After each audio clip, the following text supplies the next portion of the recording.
ದೇಶದಾದ್ಯಂತ ವೋಟ್ ಚೋರ್ ಗಡಿ ಚೋಡ್ ಅಭಿಯಾನವನ್ನ ಪ್ರತಿಪಕ್ಷ ನಾಯಕ ಶ್ರೀ ರಾಹುಲ್ ಗಾಂಧಿ ಅವರು ತೀವ್ರವಾಗಿ ಮುನ್ನಡೆಸುತ್ತಿದ್ದಾರೆ.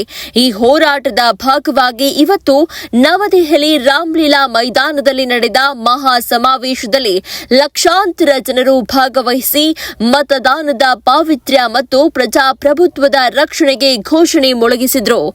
ಈ ಐತಿಹಾಸಿಕ ಸಮಾವೇಶದಲ್ಲಿ ಮಹಿಳಾ ಕಾಂಗ್ರೆಸ್ ಅಧ್ಯಕ್ಷೆ ಶ್ರೀಮತಿ ಸೌಮ್ಯಾ ರೆಡ್ಡಿ ಅವರು ಸಕ್ರಿಯವಾಗಿ ಪಾಲ್ಗೊಂಡು ಮತ ಚೌರ್ಯಕ್ಕೆ ವಿರೋಧವಾಗಿ ಹೋರಾಟವೇ ನಮ್ಮ ಕರ್ತವ್ಯ, ಸಂವಿಧಾನ ಮತ್ತು ಜನತಂತ್ರವನ್ನ ರಕ್ಷಿಸಲು ಮಹಿಳೆಯರು ಮುಂಚೂಣಿಯಲ್ಲಿ ನಿಲ್ಲಬೇಕು ಅಂತ ಗಟ್ಟಿಯಾದ ಸಂದೇಶ ನೀಡಿದರು. ಪ್ರತಿಪಕ್ಷ ನಾಯಕ ರಾಹುಲ್ ಗಾಂಧಿ ಮಾತನಾಡಿ, ಮತ ಕಳವು ದೇಶದ ಭವಿಷ್ಯಕ್ಕೆ ದೊಡ್ಡ ಅಪಾಯವಾಗಿದ್ದು ಜನತಂತ್ರ ಉಳಿಸಲು ಎಲ್ಲರೂ ಒಂದಾಗಿ ಹೋರಾಡಬೇಕು ಅಂತ ಕರೆ ನೀಡಿದರು.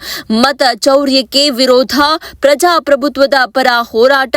ರಾಮಲೀಲಾ ಮೈದಾನದಿಂದ ದೇಶಕ್ಕೆ ಸ್ಪಷ್ಟ ಸಂದೇಶ ರವಾನೆಯಾಯಿತು. ಪ್ರಜಾಪ್ರಭುತ್ವದ ರಕ್ಷಣೆಗೆ ನಾವು ಎಲ್ಲರೂ ಒಂದಾಗಿ ಶಕ್ತಿಶಾಲಿ ಧ್ವನಿಯನ್ನ ಎತ್ತೋಣ.